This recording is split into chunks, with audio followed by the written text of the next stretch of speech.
مغرب کی جب اذان ہو بچوں کو پکڑ کے گھر لے آیا کرو، باہر نہ پھرنے دیا کرو۔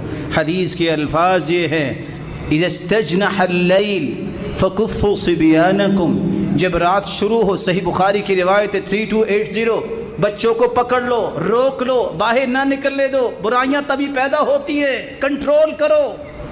فَإِنَّ الشَّيَاطِينَ تَنْتَشِرُ حِينَئِذٍ، کیونکہ یہ وقت ہے شیطان معاشرے میں بکھر جاتے ہیں، پھیلتے ہیں۔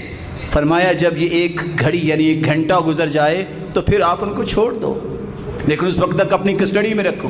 وَأَغْلِقْ بَابَكَ، رات دروازہ بند کر کے سویا کرو۔ وَاذْكُرِ اسْمَ اللَّهِ، ذکر کر کے سویا کرو۔ اطفِ مصباحک، لائٹ بند کر کے سویا کرو۔ وَاذْكُرِ اسْمَ اللَّهِ، اللہ کا نام لے کے۔ وَأَوْقِ سِقَاءَكَ، کوئی بھی برتن اس کو ڈھانک کر رکھا کرو۔ جو برتن ڈھکا ہوا نہیں ہوتا، جتنی بیماریاں آسمان سے آتی ہیں اس برتن میں بھی آ سکتی ہیں۔ آپ کے پاس ڈھانپنے کے لیے کوئی چیز نہیں ہے، کوئی لکڑی اوپر رکھ دو، سنت بھی ہے اور بیماریوں سے بھی تم بچ جاؤ گے۔